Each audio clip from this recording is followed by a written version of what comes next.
I want you to look at something right now. Think of some major goal you want, or maybe it's one you're already working on and you have experienced a lot of setbacks, a lot of defeats. You've experienced a lot of disappointment. Maybe you've already given up. And maybe you just need a little fire, a little encouragement to get back in the game again. Here's what I want you to look at. There are winners, there are losers, and there are people who have not discovered how to win. And all they need is some coaching. All they need is some help and assistance, just a little support. All they need is some insight or a different strategy or plan of action to make some adjustments that will open up the key to a whole new future for them, that will give them access to the unlimited power that they have within themselves. That's all that they need. So what I want you to do is think about something you want for you, that's real for you, that's important for you, that will give your life some special meaning and power. And I don't even want you to say, I can do that. I don't want you to assume that. See, 5 years ago when I started out in this area, I would not have been able to make the mental leap that I would be up to where I am right now. I don't want you to begin to just psych yourself out.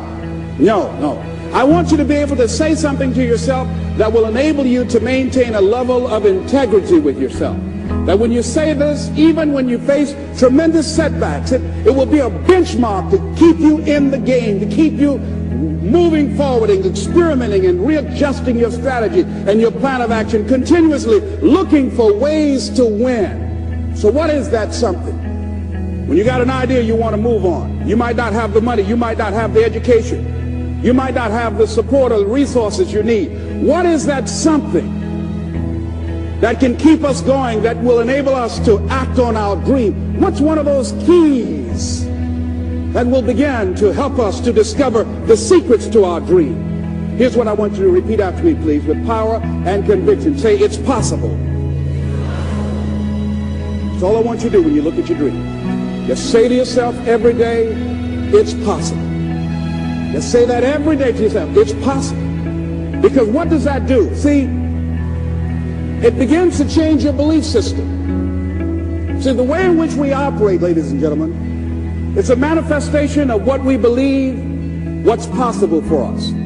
Whatever you've done up to this point, all that it really is a duplication, it's a reproduction of what you believe subconsciously that you deserve and what's possible for your life. Most people operate out of their personal history, out of their memory, things they've done, things they've experienced, things they've seen, things that they have observed. What I'm suggesting that you operate out of a larger vision of yourself. I want you to see yourself doing what you want to do, experiencing what you want to experience, having what you want to have, doing what it is that gives your life some meaning and value. Operate out of your imagination, not your memory. Because whenever you look at where you want to go, I'm wanting to warn you, you will have some conversation back here after you go through the data that you've experienced in life saying you can't do it. And so what you want to begin to do is ignore that inner conversation. Well, most people, ladies and gentlemen, when something happens to them, what they do is they begin to believe that that's the way it is. That's the way it's always been. And they can't see the possibility of it being any different.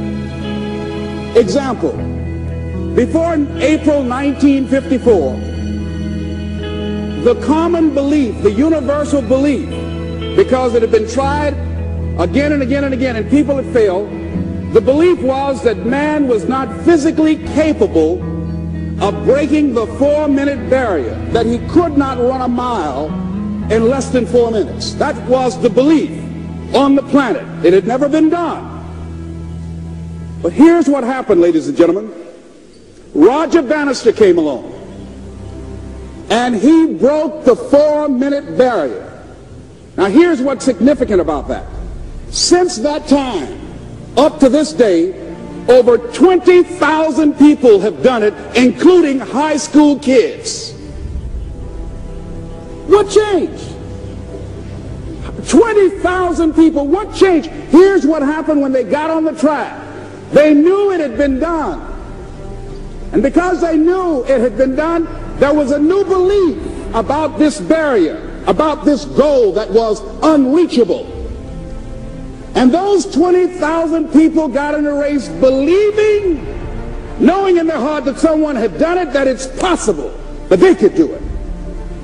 And I'm saying that if you know anybody that had some goal, some dream, something they wanted to do, and they did it, then I'm saying that you know in your heart that if someone has done it, then you can do it. It's possible. And that if someone can make their dream become a reality, that it's possible that you can make your dream become reality. And so as you begin to look at where you want to go, beginning to embrace that, it's possible. I'm blessed and highly favored. I've got a lot going for me. I got some good stuff in me.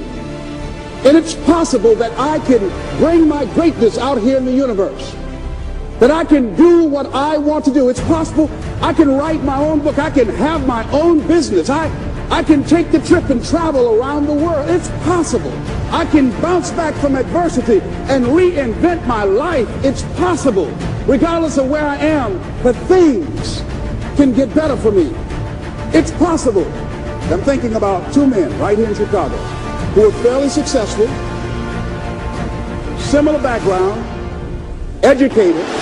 They worked for a corporation for many years, and they were among many people that were laid off. Two guys who were very good friends. One went out looking for a job for several weeks along with the other one, and they faced disappointment and rejection again and again and again. They couldn't find any work, which is the story of many people across this country. One guy stopped. He became discouraged. He stopped going. He stayed home looking at television, became very argumentative and toxic with his wife, drinking beer, getting on the phone, talking to his other negative, unemployed friends. And he just gave up. The other guy kept looking for a job everywhere he could go. Every time he could get an opportunity, kept asking people, networking, checking the newspapers every day. Kept going everywhere he could, trying to find a job. You have too much education. You're overqualified. You won't be here long enough. He kept going. He kept going. He went to a place and said, look here, I tell you what, if you can't hire me, and I know you can use my talents, abilities, and skills, I don't want to sit home and do nothing. Just let me do some volunteer work. You don't have to give me anything, all right? I just want to work. I want to be busy. Guy said, okay, it's on you now, but don't expect me to give you anything. It's okay. This guy came in and worked. He was the first one there. The last one to leave was the best employee there. About 4 weeks later, one of the top managers quit. They were looking for a replacement. Guess who they selected? This other guy. This guy who was volunteering his time. He got the job.